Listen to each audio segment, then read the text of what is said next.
Yes. So how are you doing? Yeah.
I guess it's false advertising. Scott's not here. It's just me.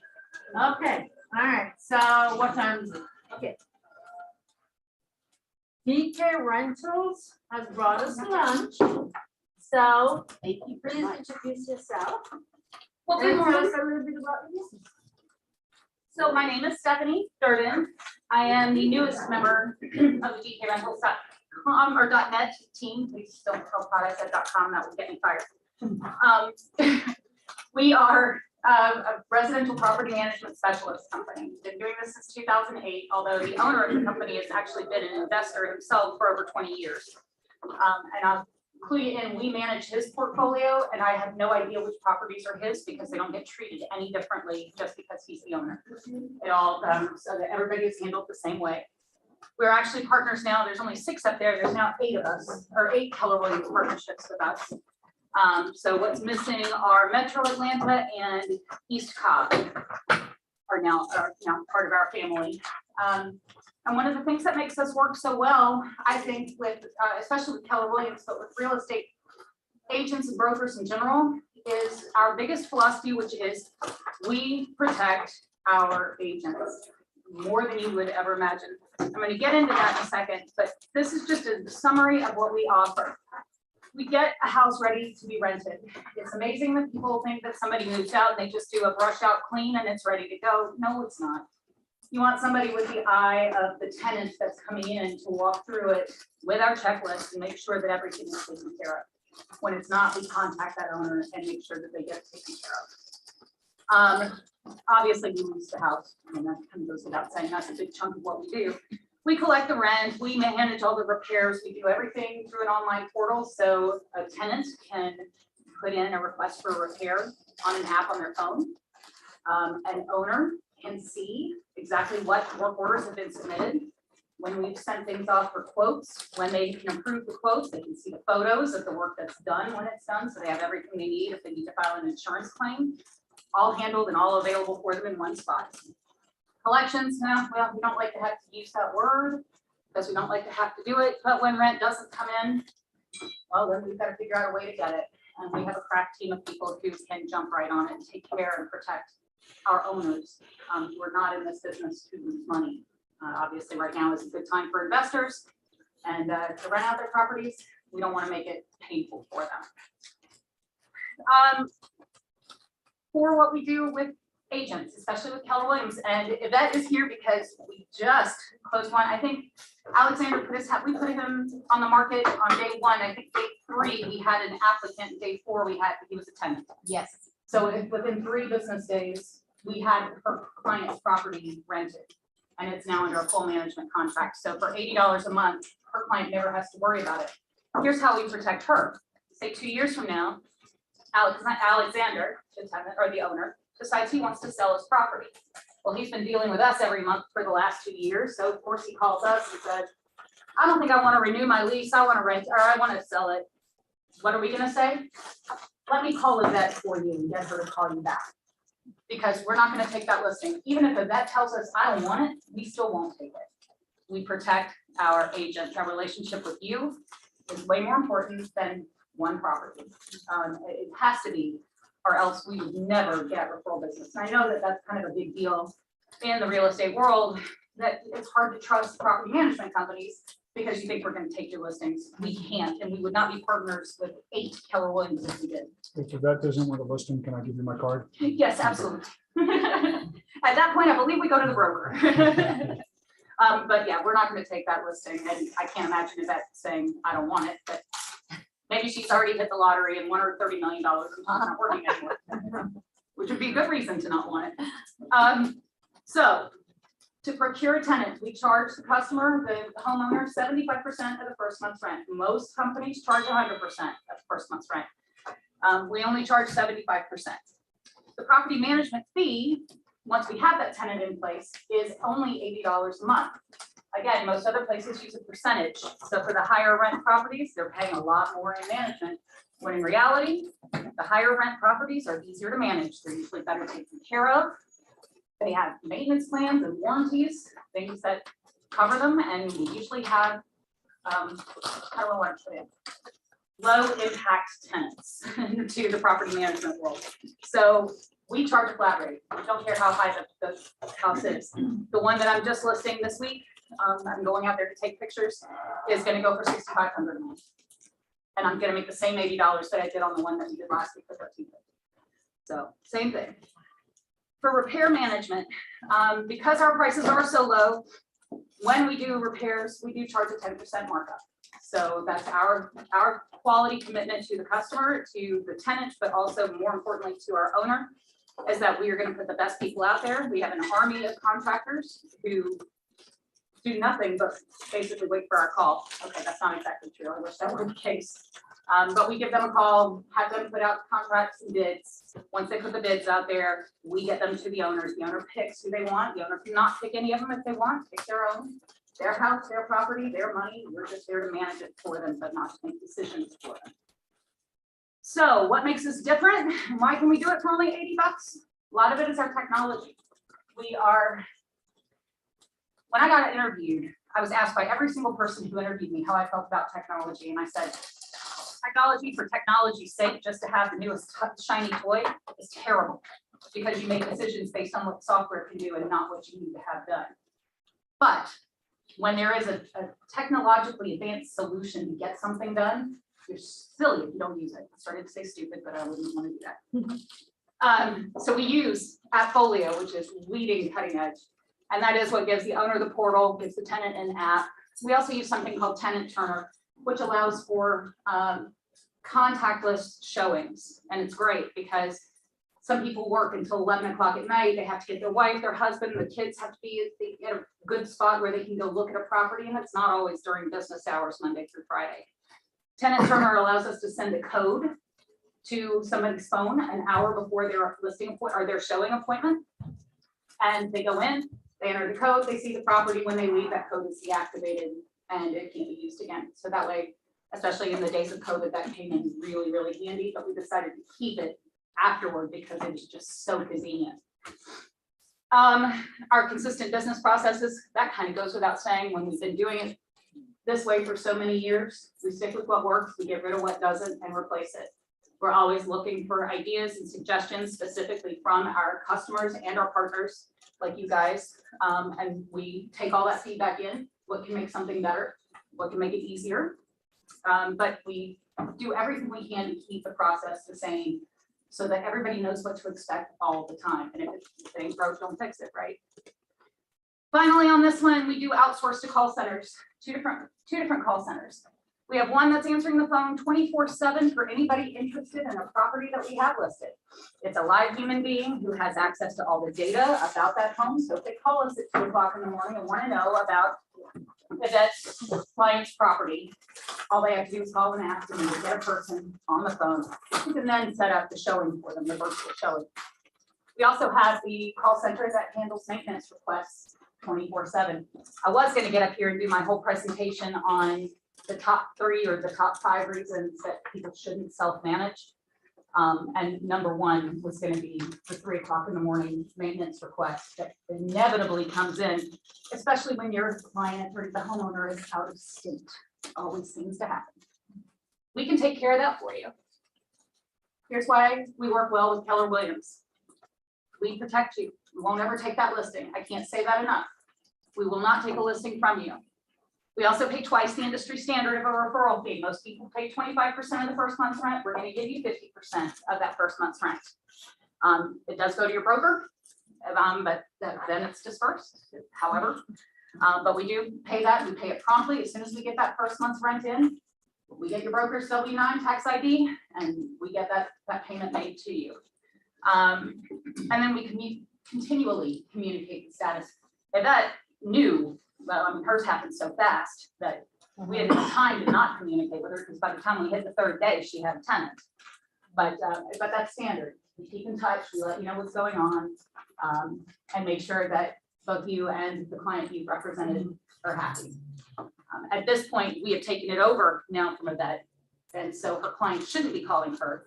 They should be calling us about anything that goes wrong. But like I said, if in a year or 2 years, Mr. Alexander decides that he wants to sell, then it goes right back to a vet. So thank you for your partnership. She just got me another one. She's getting me another one today. So, Yes. you know, I love it. And I got 2 from, see, this is Atlanta North. So North Atlanta sent me a second one in a week, last night. So the partnership does work well, and we're here to support you and get you everything you need. Thank you so Any much. questions for me? Questions? Well, I would like to share what kind of service that I received from them, which is very important for me, was great. They have a great communication. Every time that I call them and have a question, they always have the answer. They call my client right away. I mean, I really love it. I think that $80 for the owner to manage their property, and I don't think that is too much. But it's, I mean, I have a great experience with them already. Thanks for that. Thank you so I much. always say if you self-manage, you must have brain damage. Right. And you guys, we've got the information here. So for, in essence of time, you got her phone number. Please reach out to her for more questions, right? Please do. Thank I'm you so available all much. afternoon. All right, good, good, good. Thank you. I'll leave some of these up by the food. And Please help thank you for yourselves. lunch. My pleasure. Help Yes. yourselves, enjoy. All right, Jim, can you come up for a quick sec before we get started, please? Yes. All right.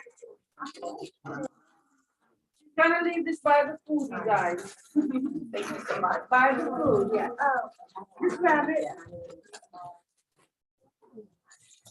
Perfect, thank you. All right. So I wanted to bring up our TL, you guys. This is Jim Alexander, and the best TL in the world. I know we have a lot of agents from a lot of other different market centers. He really is the very best. He is. He is, right, guys? Yeah. So I wanted to bring him up and say hi to the people there. A lot of Hey, people Pete, it's here good to see from you. Glad you're with everywhere. us. Everywhere, we like you. Glad Yes. you're there. All right, do you have anything to say about weaker productivity that Well, we've been it's- doing how long? 10 years. This is 10th year, 10th time to do it. And someone else is pointing on the call, oh, does everyone do that? No, just our office does that. Doesn't make other offices not good, it's just what we focus on. What we focus on expands, right? Yes, And we love to work on listings, or we love to work on leverage. yes. So this is both those things. So we're thrilled to have it. Thanks to Arthur Reed for taking the reins and really making that happen. Thank you, thank you, thank you. Glad to be All here. right, and guys, we have a full room here. This normally doesn't happen, but we serve lunch. And you know, food bring them in, right? So it's, of course, it's the learning and the food. So thank you so much, Tony, for coming in. So here's our goal, right? So personally, every time I go to a conference, I have my notebook and I take something away that could potentially make me a lot of money. So I was at a conference at family reunion and I heard about coffee mornings and events. And so I implemented that 1 year, and that was from copies. I counted backwards, right? Because it's source to source. And so that year from my little copy group, it was like $40,000. Just copies, right? So my goal is for this entire week, we're gonna have a lineup of great people. And I want you to get something new that you can immediately implement, right? So we're not gonna be learning just for learning's sake. We're gonna implement right away. So today I've got 3 wonderful agents, right? And so their backgrounds are varied. Tony, who is here locally, he's in our Dunwoody office. Tony was a dual agent. Tony is now a top agent on the ALC. Tony's story is not pretty. Not every agent comes in here and, ooh, we just slate for the first year, right? So Tony was a dual agent with an exit plan. He worked his way through it and he jumped afraid and grew his wings as he was landing. Got it right so far? All right. And then I'm gonna bring up Emily. Are they online? So Emily Peckham is a friend of mine. She got into the business at 23, and you can correct me, Emily. Emily moved to Nashville, to a city that she knew nobody except Austin, her husband. And so here's what I hear all the time in my lead gen room. Autherine, I ran out of people to call, or I don't have anybody to call. So guess what this young lady at 23 did? Sold 36 homes her very first year, 30 of which were FISBOs. That's Emily's story. Wow. Montez's story. Montez was a corporate exec. This is his first year in business. So Montez got fired because Montez was doing real estate and doing his corporate business at the same time, and somebody found out. So Montez got fired, did 11.5 million last year by himself. And actually Montez is not a year. So he did it his first year in 7 months.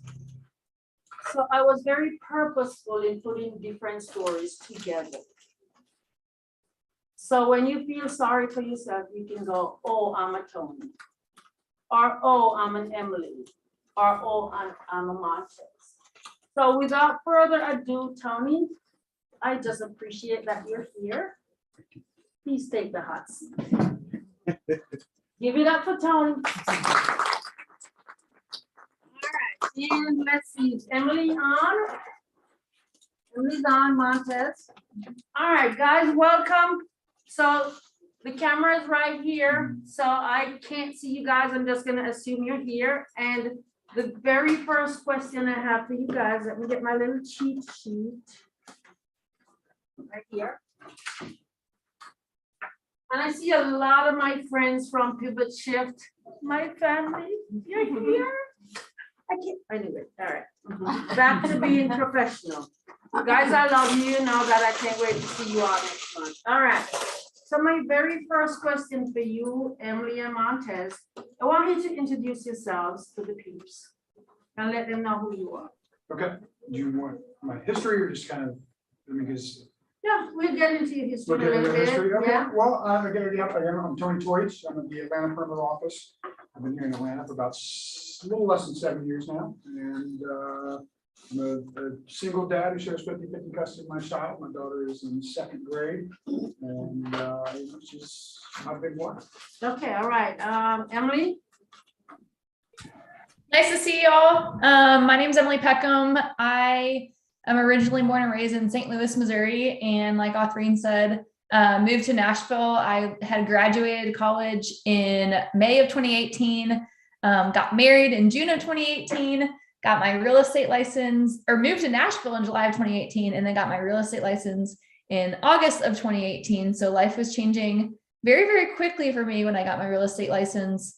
And now we are here in Franklin, Tennessee, which is just south of Nashville, about 20 minutes. It's a cute little town outside of Nashville. We have 2 golden doodles, Rhett and Morris. They keep us pretty busy. We're really passionate, about investing in real estate as well. All right, thank you, Emily. Montez? Hi, everyone. My name is Montez McCray. I serve the DC, Maryland, and Virginia area. As you guys kind of know, my story is super unconventional about how everything kind of played out last year. Didn't sell a house my first 5 months, but it took 5 months to sell a house, but last 7, it kind of all worked out, I guess, in a sense. So I was just able to make some traction. So super happy to be here, share my story, and just encourage new agents that you don't have to settle. You can do anything as long as you're willing to put the work in. Okay, all right, thank you so much. So I want you to share a little bit about your story, right? I want you to tell us why real estate, and just give us a general idea of what was going on. Okay, and I would like to start the story. Who here knows the failure rate in real estate over 5 years? I do. 87%, 87, 90% failure rate in real estate over the course of 5 years. What does Gary Keller teach us about where you can be in 5 years? You can be wherever you want to be in 5 years. Start from dead stop. On the way to being a millionaire real estate agent in under 5 years, in 5 years. And I would say that I am living proof that that's an absolute possibility. Because a little over 6 years ago, when I moved here from Los Angeles with my now ex-wife to be closer to family, I started working at Bone Steakhouse, and it expects you to be a full-time server and a full-time server only. It was a mentally and emotionally abusive job. You felt like you were going to get fired if you messed up all the time, and a lot of people did get fired and lose their job. And on top of that, it was physically demanding. I was hustling 30,000 steps a day on my doubles, right? So not long after that, I started going through a divorce with my wife. No fault of either of our own. She came to terms with and accepted who she is as a person. I was very supportive of that. And when we went to her parents and let them know we were getting a divorce, they didn't know how to handle it. So they hired a lawyer. And it was a friend of a friend, so unbeknownst to them, this lawyer wasn't a tap dog. And I got put through the absolute ringer. I got the short end of the stick. I got all the debt. I got the car that had the payment. She got the car that was paid off. I had to pay child support while having 50-50 custody of my child. This lawyer made it seem like I was going to take my child's college money that I put away from her. She made me feel like I was going to lose my child in this divorce. So I just got absolutely hosed. Sitting in the mediation, my lawyer says to me, Tony, you can't afford this. I said, I'll figure it out. So I ended up having to work 55 hours a week at this restaurant. And I said, I don't want to miss my child's childhood because I wasn't getting time with it.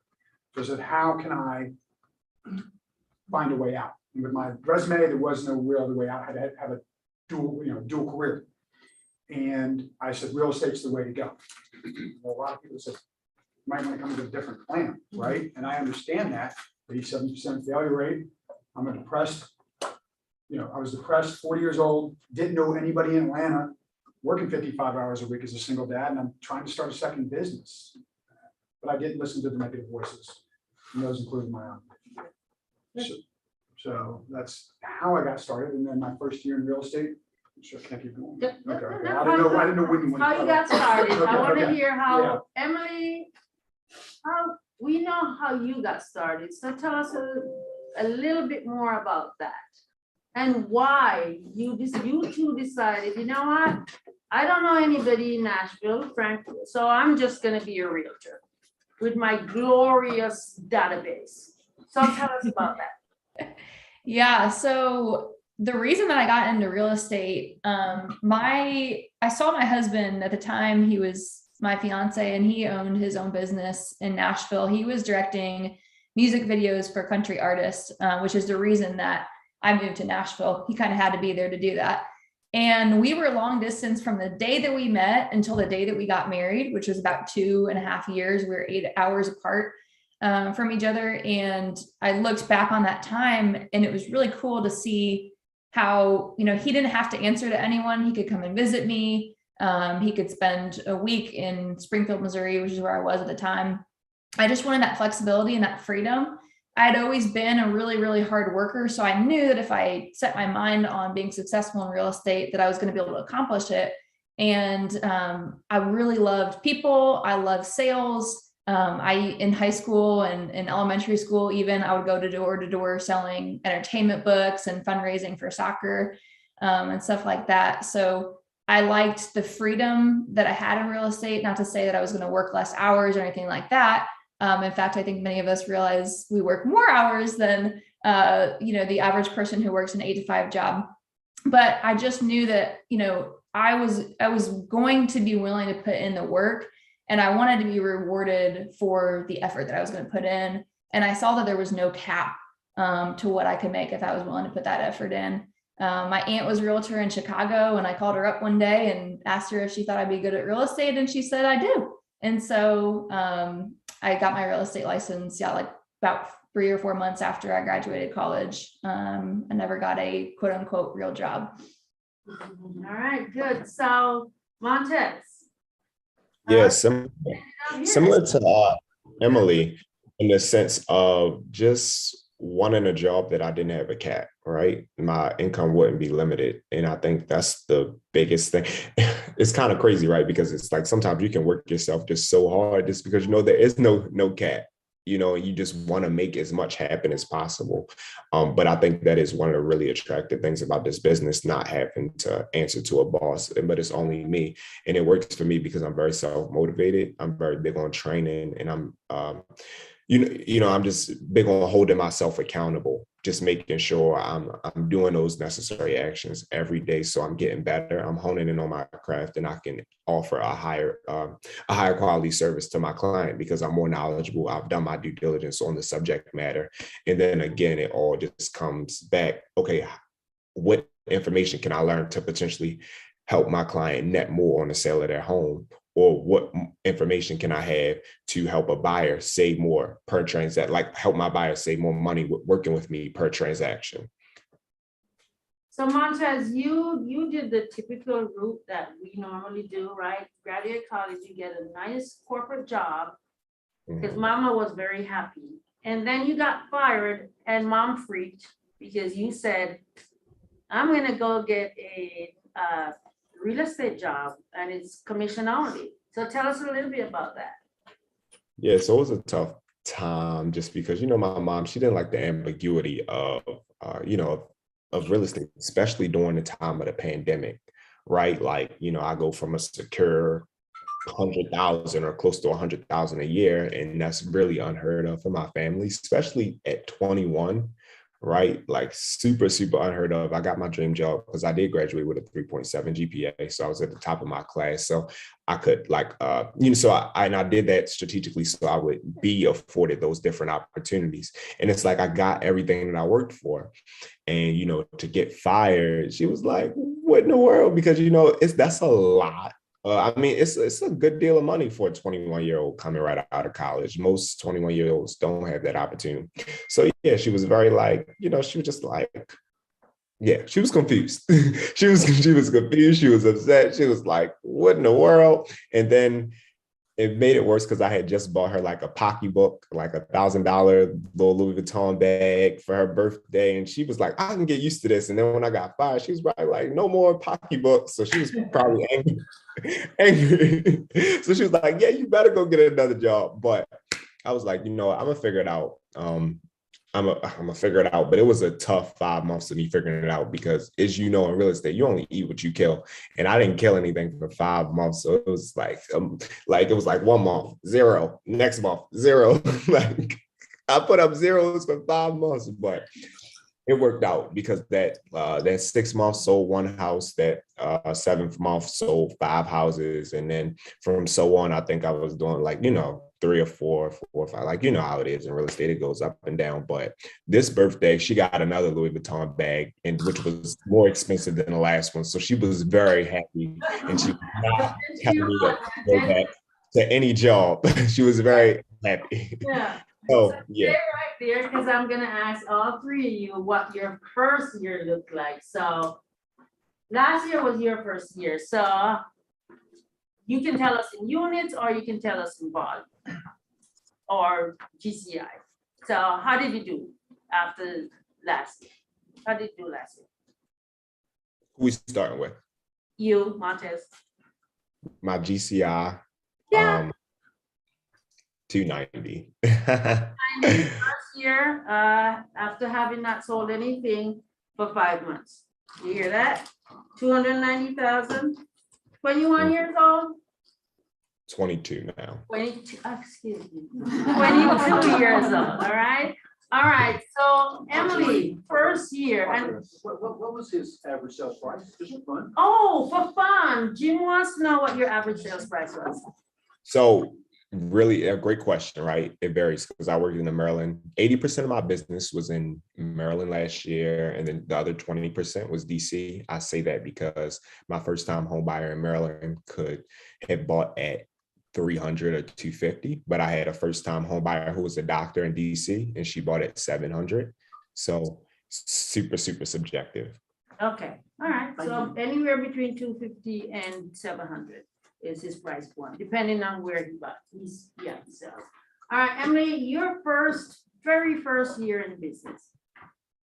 Gosh, it was a while. It feels like a while ago. It was like 3.5 years ago, but I want to say, I know I sold 36 homes that year. I want to say I made about GCI was about $320,000. Okay, and we're gonna come back to those 36 homes by yourself in a place that you don't know. And you're smiling, because your story was not like that, right? Nowhere near. Uh-huh. So what was your first year? So my first calendar year is easier for me to remember that. Yeah. Because of taxes, right? Yeah. While I was working 80 hours a week between both jobs, Yeah. I made $6K in real estate income. And that's exactly why he's here, right? Because we're gonna transition to where you are now. So Emily, what was your source of business your very first year? Yeah, so my very first year, I didn't know anyone. I was 22 years old. My husband had some friends he had just moved recently too, and they were musicians who were like 22 years old, so they didn't have a whole lot of money. So basically, I did not have a sphere of influence to call and ask for business. So my first year, 30 of those 36 were for sale by owners.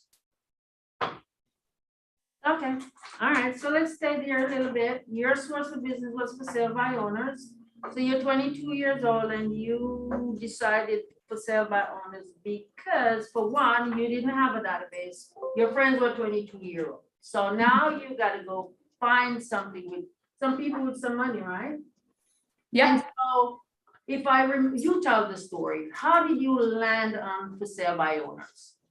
Yeah, so I walked into Ignite on like my first day as a realtor, and there was a gentleman who was teaching on for sale by owners, and it was just like the light bulb just went on for me. I was like, oh my gosh, like this is the answer to my problem. These are people who were literally raising their hand and they want to sell their house. They just don't want to use an agent. And so, I just have to show them the value in hiring someone. And so I went up to the gentleman who was teaching the class afterwards and introduced myself. And I was like, oh my gosh, thank you so much for teaching on this. I think this is perfect for me. And he invited me to come and make cold calls with him in his office every morning, starting at 7:30. And so for the first 6 months of my real estate career, I was in his office and I would be on the phone with the for sale by owner. And he'd be like, what did you just say? So he'd be like critiquing me and giving me feedback and just helping me, to continue to improve my craft. Thank you, Emily. Montez, where did you get your business last year? Can I ask Emily a question really quick? Of course you can. So, especially when you're calling for sale by owners, you have to have like a really, really amazing value proposition, because other than that, if they couldn't see your value proposition, they wouldn't list with you. They would just be like, okay, but I've heard this before. So you have to have like a unique selling proposition. So I would kind of just want to hear what are you saying? Like, how are you bringing the value? So it's like, hey, I have to list with Emily. Yeah, good question. So, I mean, to start, like, I didn't even know what scripts were. And once I realized like, oh my gosh, there is literally this script that all I have to do is memorize it and internalize it. Then I was like, oh my gosh, this is way too easy. But when I first started, I had no idea. You just said way too easy, Emily Peckham. Yeah. Way too easy. I mean, literally, obviously there's a difference between reading a script and internalizing a script so that no one knows you're actually reading a script. But every single objection that's out there that a for sale by owner is going to give you, there's already a script out there for how to handle that objection. So it's not I think what does Gary say? It's not simple, or what is the phrase that he says? Help me out, somebody. Simple, not Simple, easy. not easy? Simple, Yeah. not easy. Yeah. Okay, so it's not easy, but it is simple. Yeah. So anyways, when I first started calling, I didn't have any scripts memorized. I literally just called repetitively. And the first for sale by owner that I ever called, his name was Duncan Phillips. And I just called him every day. Duncan, are you ready to list your house with me? Are you ready to list your house with me? And finally on like day 30, he was like, all right, I'm ready to list my house with you. It was like our joke. But the script that I use now, and there's more that goes into it than this, but my script is, if there was a way that I could show you that I could actually sell this property for you and actually net you more money than you could selling it for sale by owner, even after my commission is paid, is that something that you'd be interested in just looking at? That's the script. That's the value proposition, Mhm. right? I can help you make more money. So back to you, Montez, where did your business come from in the first year? There's a little bit of everywhere. So I grew up in Maryland. So my sphere of influence is here. I played, basketball since 6th grade, played 2 years of college basketball, one at Goucher. So I just say all that to say I knew a lot of people here in the Maryland area. But during that first 5 months when I didn't sell a house, I learned how to call physicals. I learned how to call expireds. I learned how to host open houses. I learned how to market myself on social media in such a way to curate referrals and things of that nature. I get a lot of agent referrals just by building relationships. And then again, just showing people that I'm serious about my business. I'm working hard every single day. I've got opportunities just by diving into my market center, right? And just being present. Like one day, I was in the office so much, an agent was like, hey, Montez, I just got a sign call on one of my listings. The buyer's out front right now. I'm going into a meeting for the next 2 hours, but I'll give you the buyer's information if you want to meet them and show the property. Gotta buy it that way. Like just by showing up, turning rental leads into buyers, right? Like knowing scripts to get potential renters to at least maybe look at buying or, applying with the lender and seeing what they would be pre-approved for. Like, hey, Mr. Renter, I know you said that you want a rental for $2,200, but hey, like you would also be pre-approved for up to $300,000. You could get a $300,000 house, that's 3 levels and it's a 3-bedroom, 2.5 bath, vice versa. There's 2-bedroom, 1-bath apartment that you were going to settle for in the $2,200 price range. So again, coming with value and showing, just coming from contribution, right? I think that's the biggest thing where people go wrong. It's like, who wants to buy, sell, rent with me, buy with me, please. But like, what value are you bringing to the client, right? How are you going to help them save more money by purchasing a home with you? How are you going to help the seller net more money by working with you? Sprinkle little bits of that through your marketing. And then, it'll cause people to start thinking vice versa. Hey, I'm Montez. I'm a realtor. Buy a home with me. Like I see so many realtors do it all the time. They think people just gonna reach out to them. Like, no, like come with some value. All right, thank you. So Tony, you're up. So we know your first year was 6K. So how did you transition into your second and your third year? Because this is what, your fourth?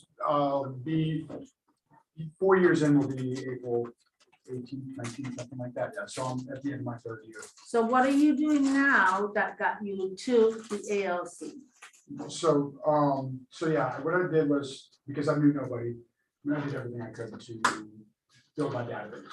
My database was 50 people when I started, in real estate. And I did networking events. I did door knocking. I did I landed on cold calls, but I also did like open houses. And finally to me, it was cold calling.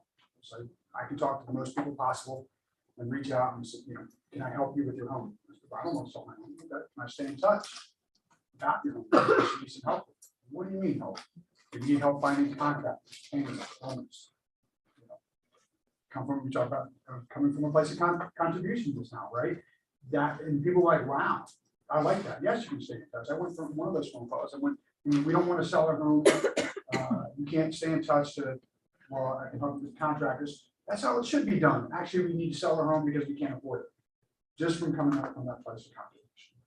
So I've made over 100,000 cold calls, probably over 150,000 cold calls since I've been in the real estate at this point. Not an exaggeration, I was getting 2,000 cold calls a week. Not once has someone said, come list my home today. It's been from a follow-up. I followed up with these people every 3 months. They get a phone call from me, up to 3 phone calls if they don't answer. Right? If they don't answer, it's, you know, voicemail, second phone call, no voicemail, third call, voicemail. And I have all these people that have never met me, and they all always, Tony, we have a relationship. You do what you say you're gonna do, and you're constantly trying to help me with my home. I appreciate that. And I just keep reaching, you know, when we sell a home, you're our guy, you know, constantly. I sold a home for a man last year. I never even met him. I didn't, we closed. I didn't even meet him because it was a mail away closing. I met him for the first time when we started walking homes for him to shop. He's gonna buy a home with me this year. And that all came from follow-up. So, you know, that first year in real estate, 80 hours a week between both jobs. I was after a year of that, was able to step away and go to another job. It was more supportive, less hours, 60 hours a week for a year and a half of that, minus the shutdowns. And then after 2.5 years of dual career, I was able to step away from the restaurant business altogether and be a realtor only. And then under 6 months of that, I was the #1 solo agent in my office for 1 month last year, right? And then now the top 10 for the better part of last year as well. Now I'm in the ELC. Okay, so Tony, you said something, you making like 200? 2,000 cold calls a week. Okay, a week, 2,000 cold calls a week, right? Mhm. That would have me running for the mountains. Mhm. As you said, cold and call. Mhm. So obviously you have a system in place. So what is that system that allows you to just sit and do 2,000 calls a week? So, you know, I am on the dialer, and of course, I always say, Yes. follow the DNC rules. I've never called a DNC ever. Okay, do not call for my newbies. Yeah. Do not call. Exactly. So I am on the dialer.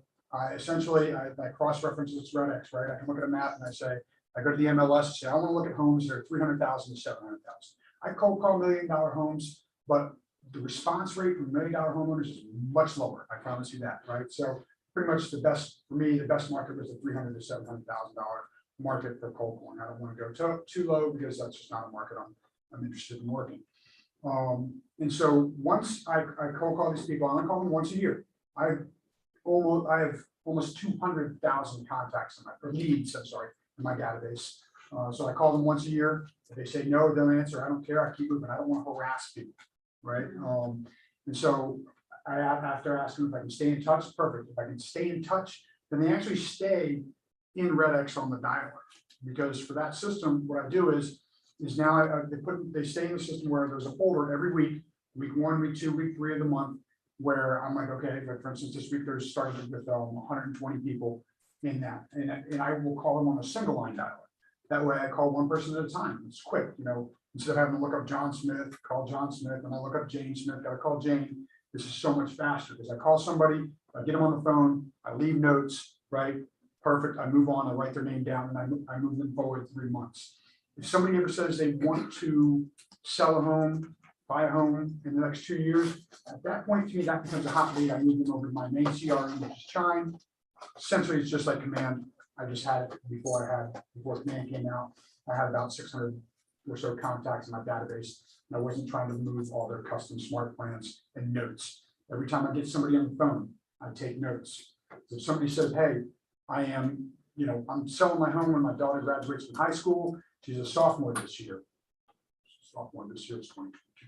We're selling in 2024, right? That's gold. Because then you talk to them in 6 months, you're like, yes, I know you're not selling to your daughter graduates high school. Wait, you're listening to me. You're not trying to get me to sell my home right now. They're more responsive to you because a lot of times they would, they still don't remember me from a cold call. And I have to continue to build that relationship. And so I'm always taking notes, always making sure I try to bring that up in the conversations. And I just continue to follow up. I do an email. Occasionally, it's all custom through constant contact, but that to me is not nearly as important as that voice-to-voice contact that I try to make happen every 3 months. Okay, great. So I want to stay right there and we're gonna come back to Emily, because I'm looking at my notes. So first year you sold 36 homes. The second year you sold 100 or 102? 102. Thank you. Second year you sold 102 homes. So there's some systems in place and schedule. So talk to us a little bit about what does your system, and oh, by the way, you sold them by yourself. Which we've talked about that ad nauseum, Emily. Yeah. So let's talk about your schedule first of all. To go from 36 to 102, so that's like triple almost.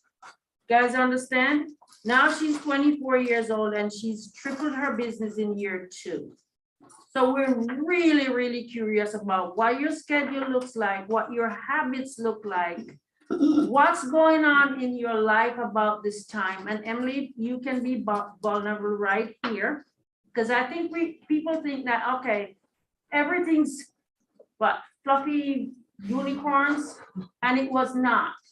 So can you talk to us about your business and your life? You're having huge business successes, and yet.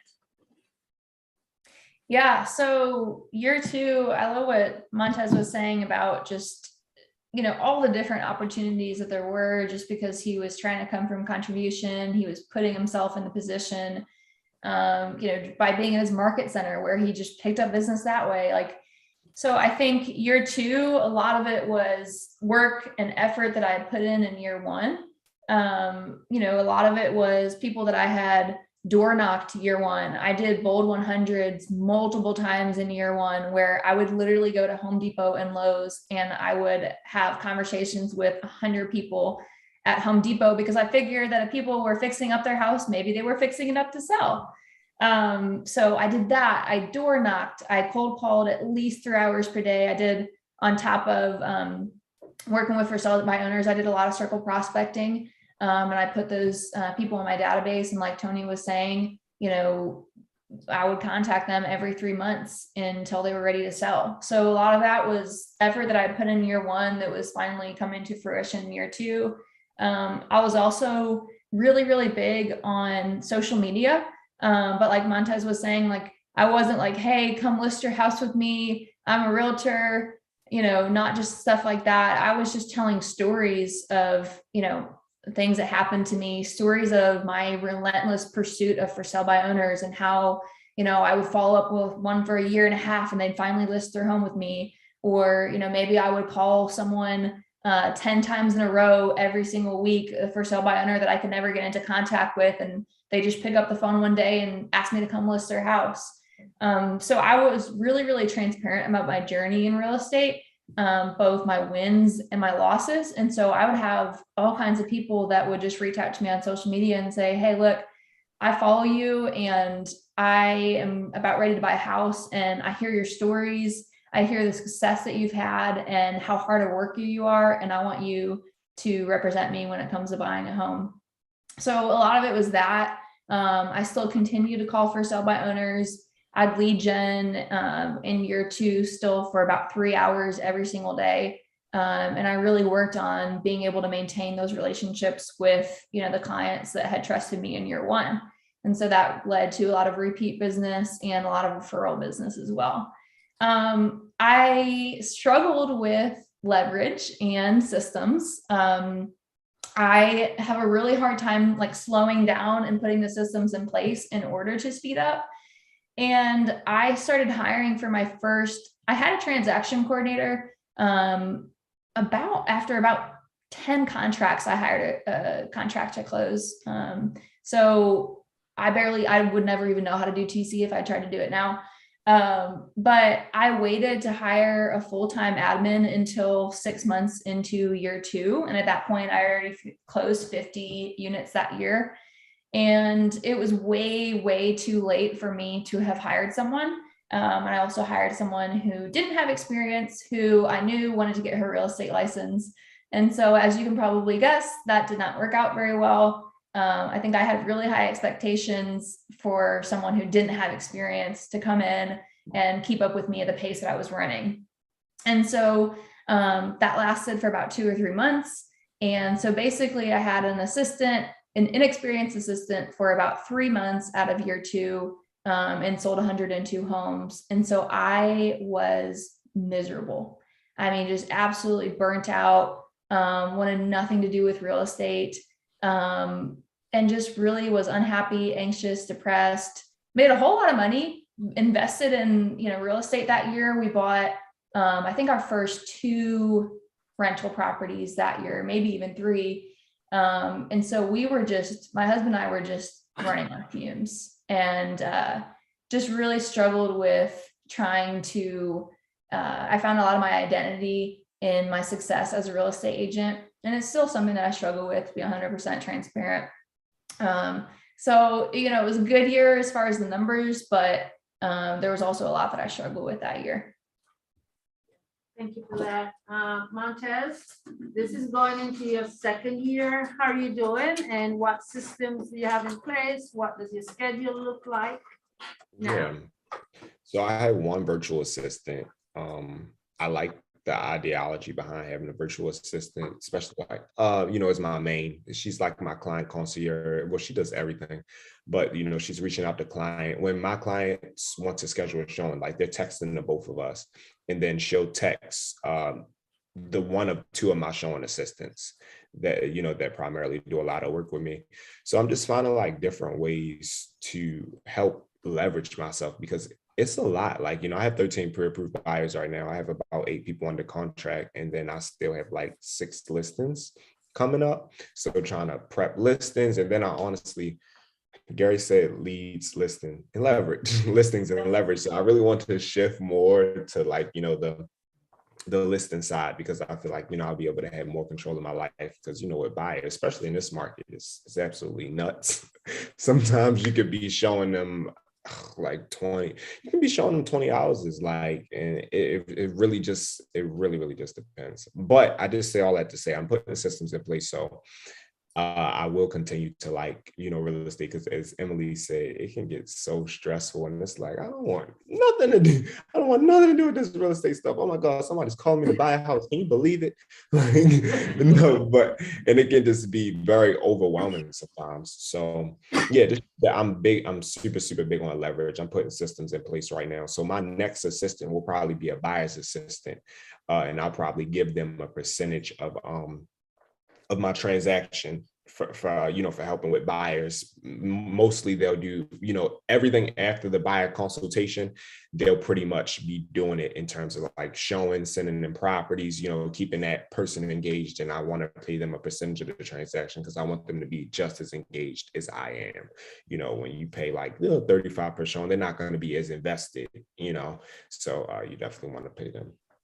But I guess my big thing would be leverage and trying to and stay consistent. I'm finding new ways to grow, and just be a leader. Because again, if the business just runs on you, it makes it hard for you to take a vacation, because if you stop, the trajectory of the business goes down. So and then finding different sources of income too, right? So by investing in things of that nature, building that passive income, because it just makes your world better, because it just feels like you don't have to deal with anybody. It's your business. If you don't want to deal with a client, that's stressing you out or isn't a good fit for your business, you can easily walk away, because that you're making $5,000 a month in passive income, which I think would take a lot of stress out of a lot of people's business. If again, because it's your business, you should pick your client. If the client is not an ideal client and they're stressing you out, you should maybe walk away from them, because it's going to cost you more of your peace in the long run. Yeah, and I'm so excited for you guys, because you're so young and you just started in this business. I know, talk about you. And you're already thinking passive income, you're already thinking investing. So one of the things, I don't know if you guys were on the call with Mark King this morning. The very first thing he said as he came on that call, he said, if you guys had passive income of $5,000, $10,000 a month before you sold your first home, think about the stress that would take off of you. And so he's continuing Gary's a message to us. Before you, when you go to a listing, the first question should be, does it make sense for me to buy this as an investment property, right? Does it make sense for me to go out and find another investor and we do it together? So I'm very, very encouraged by the fact that y'all are so young and y'all are buying investment property, right? So we talk about schedule, we talk about leverage. So let's transition to your board of directors, Can I right? ask one question about Of course you can ask. the Bolt 100s that you do at Home Depot? Did you do it in the parking lot or did you actually go in the store? Because I'm interested in the Bolt 100. Yes. Yeah, I went inside the store and just went up to random people and I was like, hey, I have a goal of having 100 conversations about real estate today. Who do you know that is looking to buy, sell, or invest in real estate that I can help? Did you go over to the lumber aisle? Oh, I went to every aisle. I was just doing laps around Home Depot. Okay, all right. Awesome. And so, Thank so how long did it take you in Home Depot to make 100 contacts typically? Oh, it was like all day. I mean, I didn't want the people that were working to like be like, who is this creepy girl that's walking around my store all day long? So I visited like probably like 5 different Home Depots and Lowe's throughout the Nashville area that day, and All right. it would take me all day. All right, all right. Okay, so I've got to peel the onion because I teach my guys and girls here to peel the onion. So I gotta go a little bit further with that. And from your 100 contact bowl in Home Depot, what is the dollar amount that came from that? Or the story within the story? Yeah, I mean, it took a long time after that to actually see any business. You know, the people that I got their contact information, then they were put onto a plan and I followed up with them consistently. I would say total GCI from those efforts were somewhere between $40,000 and $50,000. Okay, all right, so yeah. So she gets her contacts, like Gary says, every day you get your contact, you feed your database, and you systematically follow up with them. So nothing new, we're just executing what the man told us to do, right? In different ways. Okay, so let's go back to your board of directors, Emily. I know when we were speaking, you told me, you said from the 3rd month, you hired a coach. Yes, go ahead. And then, of course, you got your aunt, who's a successful agent. You got Austin. So you're surrounding yourself with all of these people who are on your level or beyond, people who are running at a really high pace. So can you talk to us about that and why? Yeah, absolutely. Yeah. So I took Ignite when I first got my real estate license. I did have a productivity coach. And then I hired a MAPS coach after about 3 months of being in the business, just because I knew that the realtors who were at the top of their game had a coach. So it seemed pretty simple to me. I've never not had a coach since then. You know, now it's been about 3.5 years that I've had a coach. And then I am really, really big about staying in relationship with my peers, people who are doing a lot more business than I am. And just really making sure that I'm still plugged in because I have so much to learn, an incredible amount to learn, which is really, really exciting to me to think, okay, I can sell 100 homes a year and imagine, you know, what could happen once, you know, I step up my game on social media or hire more people, get more leverage, you know, really the sky's the limit. And so that's really exciting for me. Good. So you're a learner. And Montez, what about you? Yes, so I'm in the process of hiring a coach. So I'm working on that right now. I want to be really strategic with that. I want to be a better listing agent. So I think I'm looking towards really hiring a coach who's an amazing listing agent and who can help me just make strides and efforts towards that and different operational changes that I could make that could help me produce more listings. Great. Tony? So I had a coach, she's still my coach, Terry. She's our team leader now, so Yes. she's a lot busier, but when I first got started, she was my coach. She's continued to be my coach every night. always wanted to be accountable to somebody, because for me, if I say I'm gonna do something, I tell somebody I'm gonna do something, I do it. I'm not gonna show up to a coaching session and be like, oh, I didn't do that last week. To me, that's a disappointment to myself.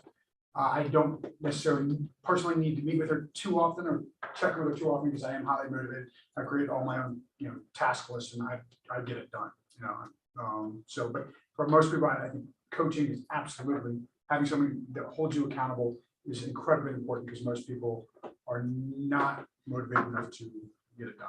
I mean, that's just the reality. All right, so I've got two other questions before I open up the floor to questions.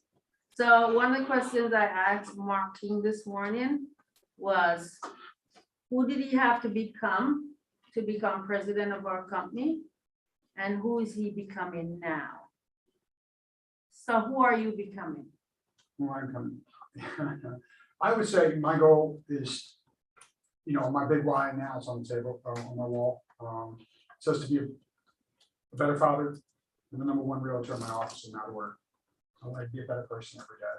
I constantly, I can improve myself, I can challenge myself, I can build more discipline. Just do better, do more, help people, So I think for me, that's just, I want to be just a better person. Okay. Montez, who are you becoming? Who am I becoming? So for me, it's really important to build a business that will still run without me. Right. I know an agent in my office, she's killing it. She's amazing, right? And I won't say any names, but she's still like actively working in her business. Like if somebody called her and said, hey, I want to see this house right now, she would drive and go see it. And she's like close to 60. And that's just not where I want to be at 60. But she's killing it. Like she's crushing it. She did more than $1 million GCI this year, more than $1 million in GCI. But I want to attain that, but in a different way.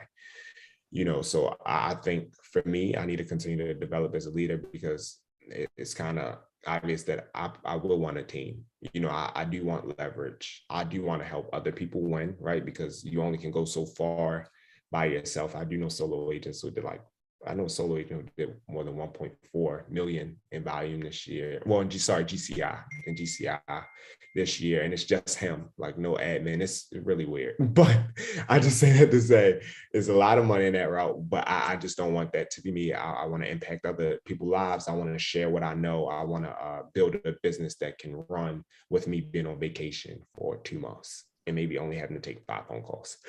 That would really be ideal for me. And then also building passive income of $20,000 a month, at least, or something of that nature, continuing to acquire more properties and invest in more businesses. So I can always make sure if I do take on a client, I can really advise for that client's best interests and take the money aspect out of it. And I think that's one of the biggest things that has helped my clientele, because I can really, really advise, because I do have these investments and a certain amount of savings. So I just don't have to throw anybody in the house for a commission check. And people can tell that I'm genuine. I really want their best interests at heart. And if I think they should walk, they'll walk, no question, because they know that I have their best interests at heart. Great. And you are on goal to do how many transactions this year? So I want to do at least 20 million in sales volume this year. Thank you. Emily, same question. Who are you becoming?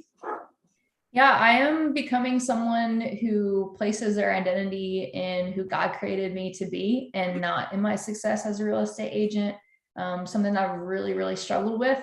And like Montez said, it's also really important to me to have a certain a certain dollar amount passive income coming in each month. Our goal right now is to have 10 properties, which will produce somewhere between $10,000 and $15,000 passive income per month. Right now we have 7, so we might need to up that goal in the coming months. We operated really fast in the very beginning, and now we're like, whoo, we just need to step back and take a breath And I also just want to be known as someone who just loves people well. Our clients, the people that we're in business with, as far as, you know, on our team, transaction coordinators, buyers and sellers, agents. We just want to love people well and treat people right and help them to accomplish their goals and dreams. Wonderful. And you're on goal to do how many this year? Somewhere between 100 and 110 units. Okay, and you will, because I'm gonna have everybody, how many people do we have online? About 20 plus 20. So guess what, friend? I'm gonna put you on the spot. And you are gonna hire a full-time admin person. Yes, Under the yes, 20. that would be my goal for sure. Okay, and by when will you do that? I would say I'll have someone hired within 6 months. We're working on hiring a virtual assistant right now. All And then right, we'll have a full-time assistant as well. okay, great, great.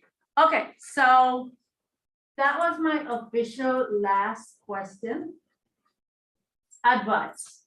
Starting with you, what would you say to the experienced agents, because there are a lot of them online, I see them, I know. Experienced agents that are online and in this room, and my very new agents, one piece of advice. Me first? Yes. I would just say, just work hard, work for a bigger why. You know, at some point, I think I kind of fell into this trap, like selling houses just to sell houses and make money really didn't do anything for me. So I'm still kind of in the process of figuring out what is my why. A lot of it is inspiring and motivating other agents through speaking. That really excites me and that fills up my cup. But if you're not operating out of a big why, at some point, you know, making money and selling houses just isn't going to do it, and you're going to burn out.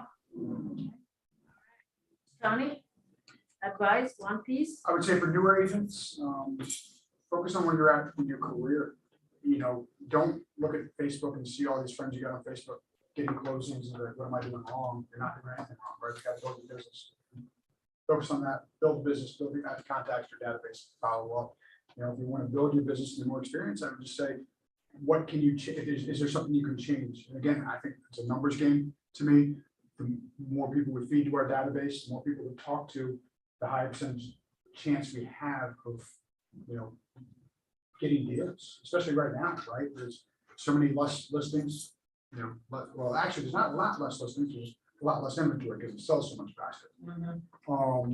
So I would say, yeah, be honest with yourself about doing the work and don't look for the instant gratification.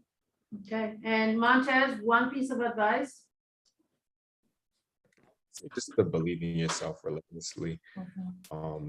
That's the biggest thing. And then with what Tony said, you know, don't get caught up what you see on Facebook. Don't get caught up at mega camp and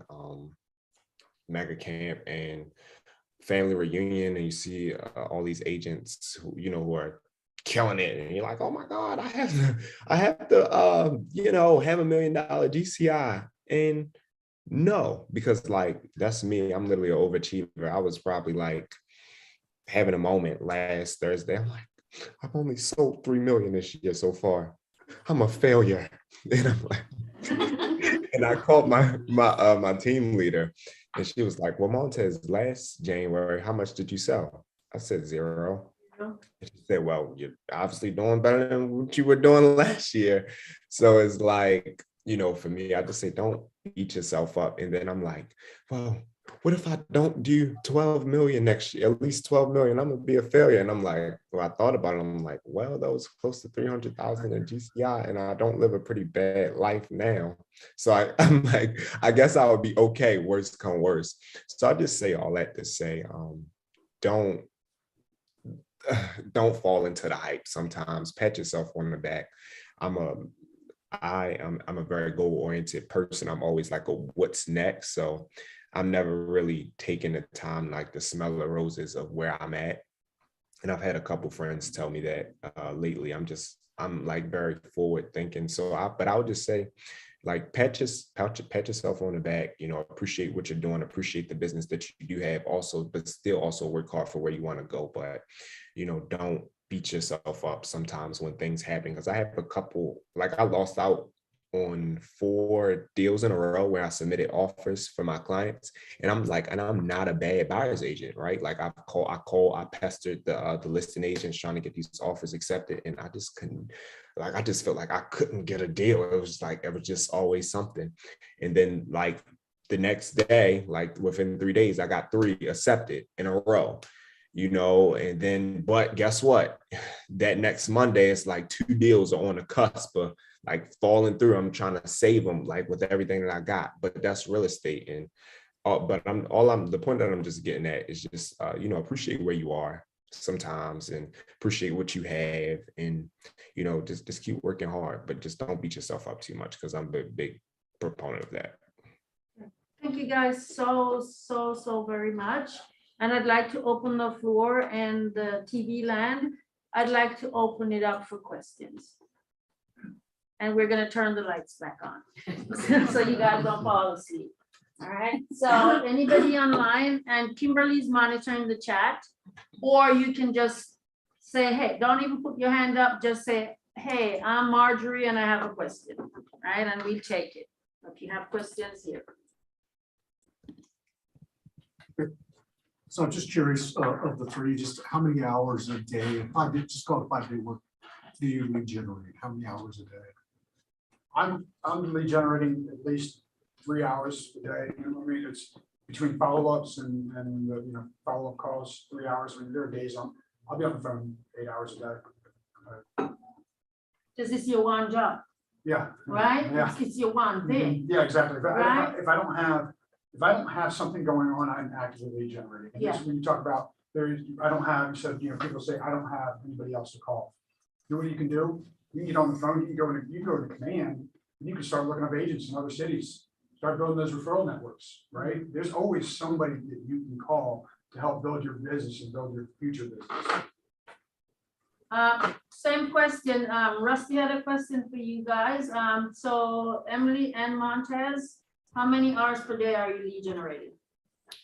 Right now, I'm lead generating about 2 hours per day. Once I get more leverage in place, then I will go back to lead generating 3 hours a day. It's just right now, if I got too much more business than what I'm doing right now, I wouldn't be able to serve those clients well. And so I need to fix that. And then I will 100% be going back to lead generating 3, maybe even 4 hours a day. When I first started, it was probably 5 to 7 hours a day. Got it. Yeah. So for me, again, I'm lead generating a lot. Like some days I'm working like 9 a.m. to 9 p.m. But I would say at least 3. But like lead generation looks so different. It's so many different ways to like lead generate. Like I literally cold prospect. I could be in a supermarket and see somebody and I might just give them a compliment. Like, and again, I'm prospecting for somebody who is my ideal client. Like, let's just say I see somebody in a suit. Like, okay, I'm like, this person probably, maybe could afford a decent home. Like they're a working professional in a sense. I'm putting stuff together. I give them a compliment. Hey man, that's a really nice suit. Like, where did you get it from?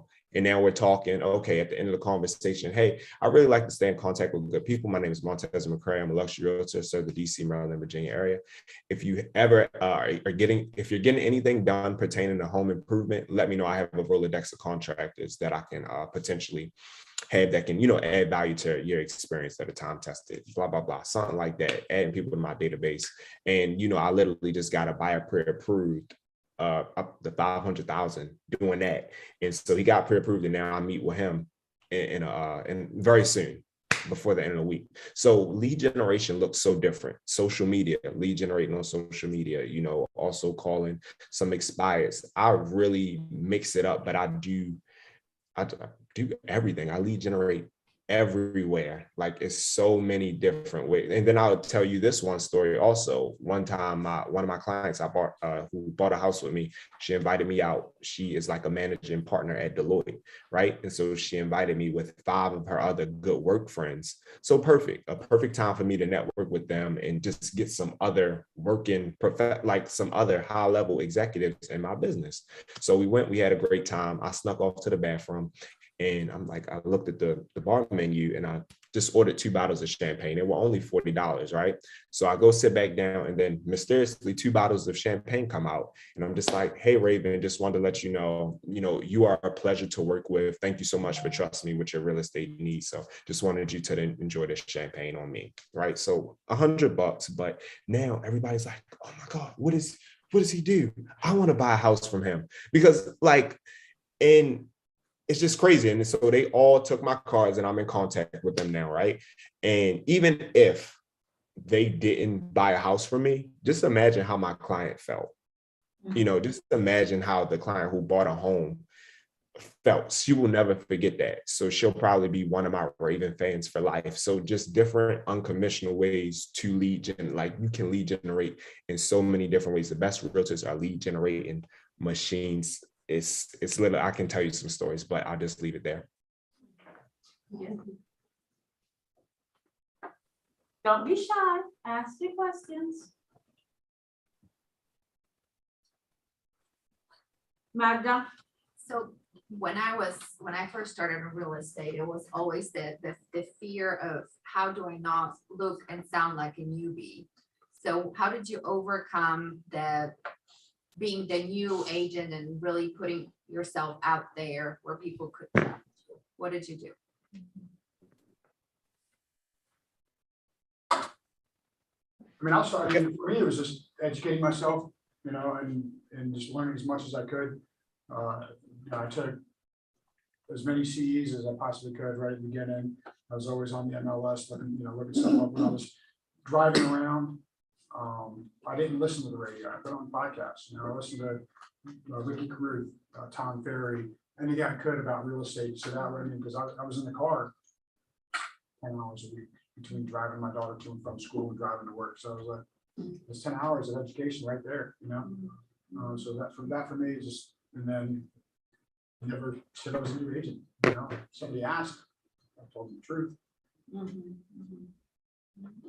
I took Bold in October of 2018, so 2 or 3 months after I got my real estate license. And that was huge for me, that I never really had a very strong mindset growing up. I was super insecure. Even in high school and college, I was pretty insecure.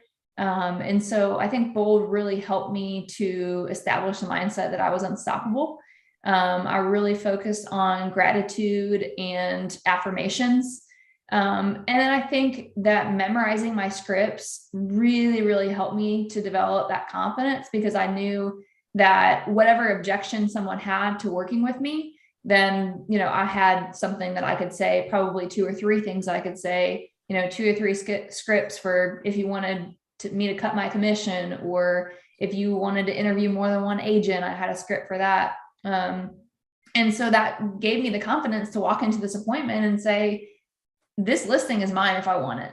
And I walk in still today with a sold sign under my arm. And the first thing that I say is, this is the sign that you see really quickly when you hire Emily Peckham to sell your home. So I have just developed that mindset that I am unstoppable, and that if anyone chooses not to work with me, then they are missing out on the superior service that I'm going to provide them with.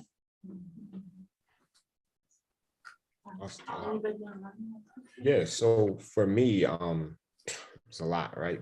Me getting in this business and being a 21-year-old. So I always had that stigma that, oh my God, people are not going to work with me because of my age. But I just learned scripts really, really quickly to negate that. And then also it's how you present yourself, like how you dress. So typically I'm always wearing a suit. I'm, how I articulate myself, learning scripts, learning the information, having conversation with mortgage lenders about mortgage rates, so I can speak to my clients and have a deeper level conversation with them about those things. And that has led people kind of like if you come off as the expert, 9 times out of 10 people aren't questioning your age. And then I have an amazing script for that, like too. So I went on a listing appointment one time and one lady did question my age. And I was just like, hey, well, Mr. and Mrs. Stellar, I can completely understand you wanting an agent, who maybe is 30, 35 years old. But let me ask you this, what's more important to you, working with an agent that's 35 years old and they've sold one home in this area, or working with an agent who has a tenure for netting his clients 5 to 10% above ask and sold about 15 homes in the last 4 months? And they'll say whatever their response is. They'll be like, oh, well, listen, age does not have a direct correlation to how much you're going to net from the sale of this home. So what I think would be best is you don't make your decision based off of age. You make your decision off of who's potentially who potentially can net you more money. And that script right there is kind of left my sellers, like, the seller that did say, they were like, and so I was like, yeah, with no further ado, I want to get to work for you today. I know we have an aggressive timeline of being on the market in 30 days. So listen, let's go ahead and get this listing agreement signed. And so I can start getting all my vendors locked up so we can meet our timeline when we get a signed listing agreement. If they have some more question, okay, well, I can show you where on 123 Main Street, we netted 5% more than what we asked. On 126 Main Street, we netted 10%, and that kind of deaded the questions. So it's, again, I would just say it's learning scripts, being confident, and then learning the product too. You have agents that, I just want to sell real estate, and they don't even know the difference between an electric hot water heater and a gas hot water heater. They don't know the difference between a cottage style house, a colonial style house, a mid-century modern house. Like, learn the product. Like, that's the number one thing I would say. Like, learn the product, really be an advisor of real estate. I kind of flip my mindset on it too. Like, I honestly see my age as an advantage. I'm now 26, I'll be 27. I'm like, man, like, I don't want to be 30 going on these listing appointments. I see it as like, I have a little bit of a chip on my shoulder, right? Oh Like, my gosh, you just made your friend feel so old. I see it as an advantage, and it makes me just, feel like I have a chip on my shoulder, like Montez was saying. What's more important to you, age or experience? I've sold now 250 homes in my 3.5 years that I've been in the business. So I promise you, I've got a heck of a lot of experience. And I'm high energy going into these listing appointments. I'm excited, I'm enthusiastic. And so I think I maybe had one person, maybe two in my first year of real estate, which at the time I was 23, question my age, just because I went in there and I owned it and I was the expert. So I didn't get those objections. Right, thank you. Guys, so very much. Did you guys get some value? Yes. It is always our goal, Jim and I, when we bring these leaders, and they are leaders, in front of you, that you would get value and you would get some ideas that you can implement. So you got your inspiration. I actually have one more question. Yes, Is okay. it still true? Michael Mayer, you know Michael Mayer? He wrote a great book called the whatever 12 lines of communication. Is it still true that the best way to get leads is face to face? The second one is voice to voice. Is that still true? I would absolutely say yes. So it's still talking to them, or so emails still don't work very well. Yeah, people ignore emails all the time. Great. What about you all? Is still face to face and voice to voice the best way to lead generate? Yes and no. There are so many ways to lead generate now, like Montez was saying, and I work with a ton of people who literally just see my posts on Facebook, and they see what I'm putting out there, and they message me and they want to work with me. Or I get a lot of agent to agent referrals, just, from speaking and, doing things like this. And that client gets referred to me through, an agent in North Carolina or wherever it may be. I do think that, door knocking, like I I did a lot of door knocking in my first year of real estate. I did a lot of, like I said, going up to people at Home Depot and Lowe's. And I think that's the best way for someone to know, like, and trust you, to be able to build that relationship. But, now that social media is what it is, and there's just so many opportunities, I would say the best form of lead generation is the thing that you're going to be consistent with and the thing that you enjoy doing. Because if you're someone who hates cold calling and, you just cringe every time you have to think about it, you either, number one, have to get over that and do it anyways, or number two, if you know yourself well enough to know that you're just not going to do it, then you better pick something else that you are going to do and that you are going to do consistently. And I think doing something that you enjoy is going to help you to do it more consistently. I listened to an agent one time that said that, like, literally you should build lead generation around whatever it is that you're passionate about. So if you love golf, then you better be on the golf course 5 days a week, golfing with different people every time, getting their contact information and consistently following up with them and building a relationship with them. And you're probably going to do a lot of business that way. Or there's an agent in Michigan. This is a funny example. She loves drinking and boating. And so during boating season in Michigan, all she does, she goes out there on the boat and she builds relationships with people. And then for the other 9 months out of the year, she's maintaining relationships with those people that she met while drinking and boating, right? So whatever it is that you're passionate about, there's going to be people that are passionate about that same thing too. You might as well build your business and lead generate around that thing.